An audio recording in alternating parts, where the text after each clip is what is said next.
നമുക്കിന്ന് ഒരു 4 മണി പലഹാരം ഉണ്ടാക്കാം മൈദ കൊണ്ട്. അതിനായിട്ട് 1 കപ്പ് മൈദ,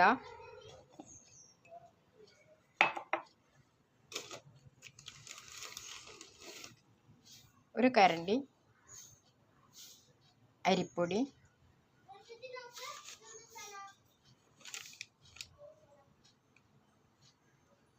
1/4 ടീസ്പൂൺ ഉപ്പ്, മൈദ എടുത്തത്ര തൈരും കൂടി എടുക്കുക. തൈരും കൂടി ഒഴിക്കുക.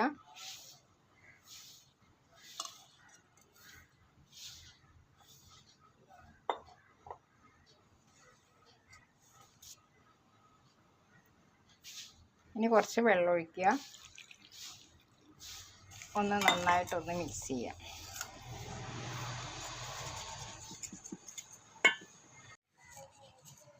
ഇനി അതിലേക്ക് കുറച്ച് ജീരകം,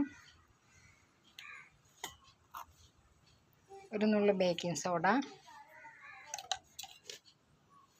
1 മുട്ട പൊട്ടിച്ച് ഒഴിക്കുക. ഇനി നമുക്കിത് കൈ കൊണ്ട് നന്നായിട്ടൊന്ന് കുഴയ്ക്കണം. ഈ പരുവത്തിൽ കുഴച്ചെടുക്കണം.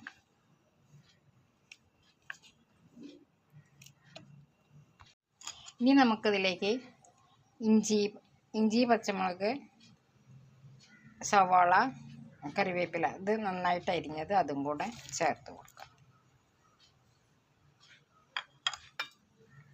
നന്നായിട്ടൊന്നും കൂടെ കൈ കൊണ്ട് മിക്സ് ചെയ്യാം.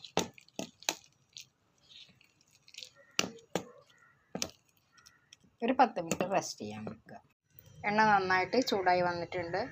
നമുക്കിനി കുറേശ്ശെ നുള്ളി ഇട്ട് കൊടുക്കാം.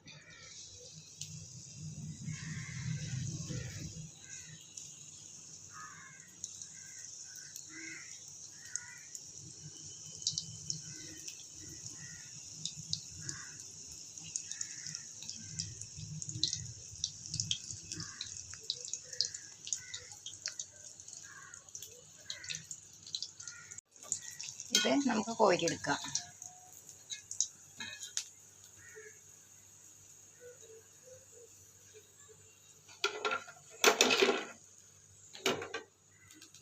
ബാക്കിയും കൂടെ ഇട്ട് കൊടുക്കും. ഇതിൻ്റെ കൂടെ കൂട്ടി കഴിക്കാൻ ഉള്ളിച്ചമ്മന്തിയും കൂടെ ഉണ്ടാക്കാം. നല്ലൊരു ഉള്ളിച്ചമ്മന്തി ആണ് ഉണ്ടാക്കുന്നത്. ഇത് ഉപ്പും കൂടെ കൂട്ടിയിട്ട് അരച്ചെടുക്കണം. നല്ല ടേസ്റ്റി ആയിട്ടുള്ള ഒരു 4 മണി പലഹാരം റെഡിയായി. നല്ല ക്രിസ്പി ആയിട്ടുണ്ട്. അതിൻ്റെ കൂടെ ഉള്ളിച്ചമ്മന്തിയും കൂടെ ഉണ്ട്. അതും കൂടെ കൂട്ടി കഴിക്കാൻ നല്ലതാണ്. കാപ്പീൻ്റെ കൂടെയും കട്ടൻ്റെ കൂടെയും ചായൻ്റെ കൂടെയൊക്കെ കഴിക്കാൻ നല്ല ടേസ്റ്റിയാണ്. നിങ്ങൾ ഇതേപോലെ ഒന്ന് ചെയ്ത് നോക്കിയിട്ട് കഴിക്കുക. അഭിപ്രായം പറയണം. ലൈക്ക് ചെയ്യുക, ഷെയർ ചെയ്യുക, സബ്സ്ക്രൈബ് ചെയ്യുക. Thank you.